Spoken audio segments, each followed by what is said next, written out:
The Trump administration is still refusing to take any responsibility for inviting a top journalist into a national security group chat and then planning a military attack on Yemen while said journalist was reading. This is what Donald Trump had to say. There was no classified information, as I understand it. They used a app, if you want to call it an app. But sometimes somebody can get onto those things. That's one of the prices you pay when you're not sitting in the situation room with no phones on, which is always the best, frankly. Someone can get onto one of those things, those apps. Now, Jeffrey Goldberg, the Atlantic editor who was invited into the chat with the vice president, CIA director, and secretary of state, says he saw the timing and location of attacks on Yemen before they happened, which sounds like information that probably should be classified, although he did keep it to himself. But the man who invited him into the signal group, National Security Advisor Mike Waltz, has remained pretty defiant. There's a lot of journalists in this city who have made big names for themselves, making up lies about this president, whether it's the Russia hoax or making up lies about Gold Star families. And this one in particular, I've never met, don't know, never communicated with. And we are looking into and reviewing how the heck he got into this room. I let in a journalist to our secret war planning group, but it's the journalist's fault for being a bad guy. It's not exactly the best line of defense I've ever heard. And CIA Director John Ratcliffe had an even simpler one. Director Ratcliffe, this was a huge mistake, correct? No. No. It was a tiny one. Meanwhile, Defense Secretary Pete Hegseth claimed Jeffrey Goldberg didn't really see anything significant at all. Why were those details shared on Signal, and how did you learn that a journalist was privy to the targets, the types of weapons used? I've heard I was characterized. Nobody was texting war plans, and that's all I have to say about that. Thank you. Jeffrey Goldberg disagreed with that statement. Secretary Hegseth there saying that nobody was texting war plans. Given you were privy to this group chat, is that how you saw it? No, that's a lie. He was texting war plans.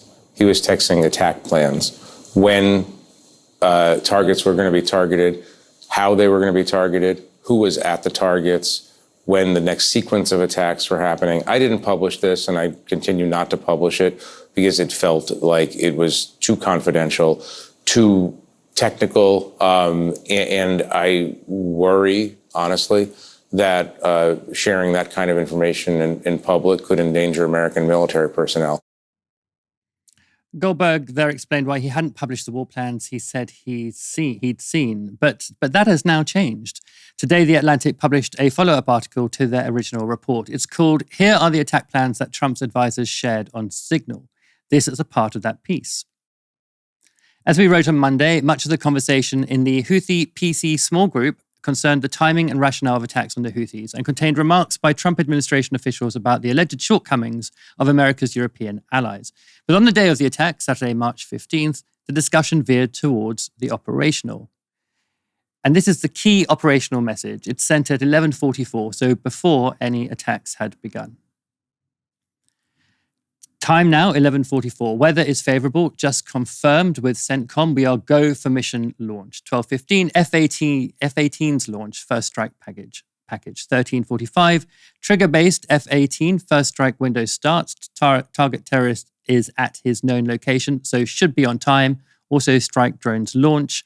14:10, more F-18s launch. 14:15, strike drones on target. This is when the first bombs will definitely drop, pending earlier trigger-based targets.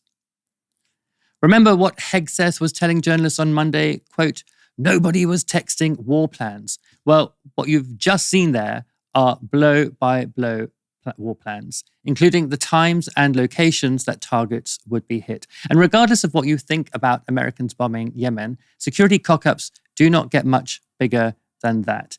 Helena, this is a pretty massive fuck-up. By anybody's standards. What do you think the fallout of it is going to be for Pete Hegseth and for others involved? Well, it's funny to me how, when it came to administrations like the George W. Bush administration, it was just the figurehead that was a complete lunatic and a dunderhead. And it turns out the current administration in America seems to be a DEI program for stupid people. Just get these people into government and give them jobs that they clearly, in what the Republicans mind in terms of DEI, are things that they're completely unqualified for. I mean, I was watching some of the Senate Intelligence Committee the other day, and these people are just idiots. Like, I'm sorry.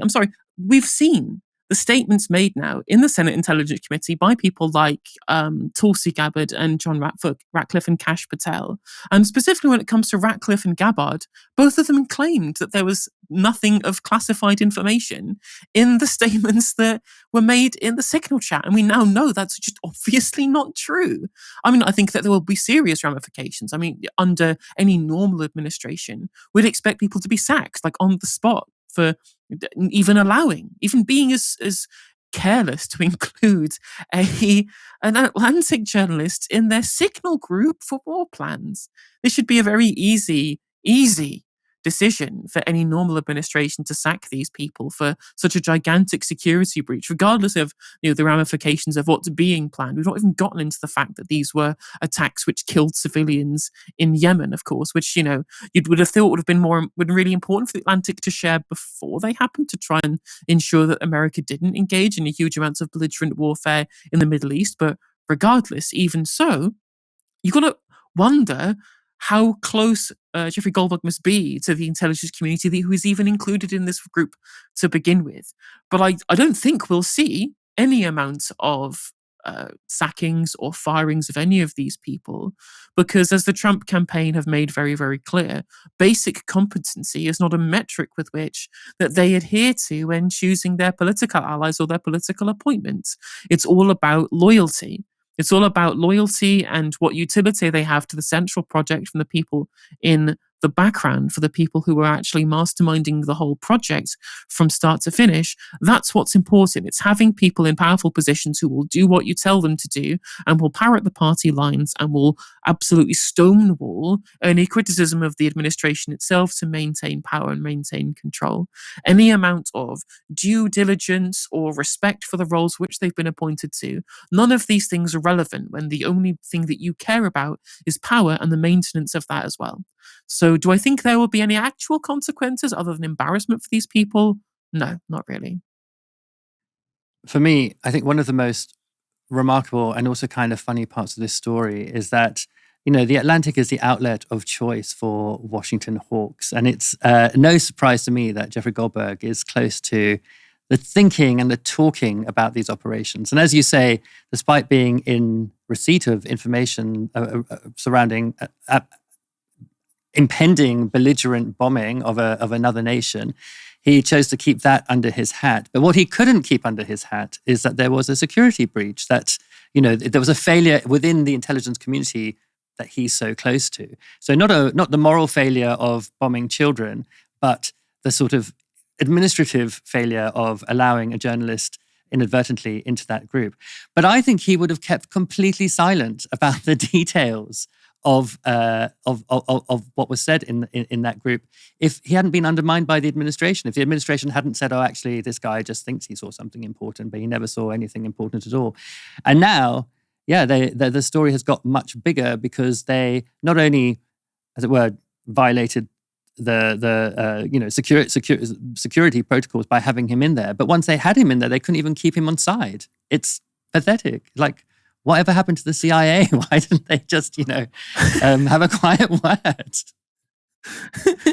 Well, I mean, I think that once the attacks had been carried out, I don't think they would have cared, right? The concerns that they have over American military interventionism, for example, American military action, is only their concern up to the point at which those attacks happen. Once the attacks have happened, I think it was fair game.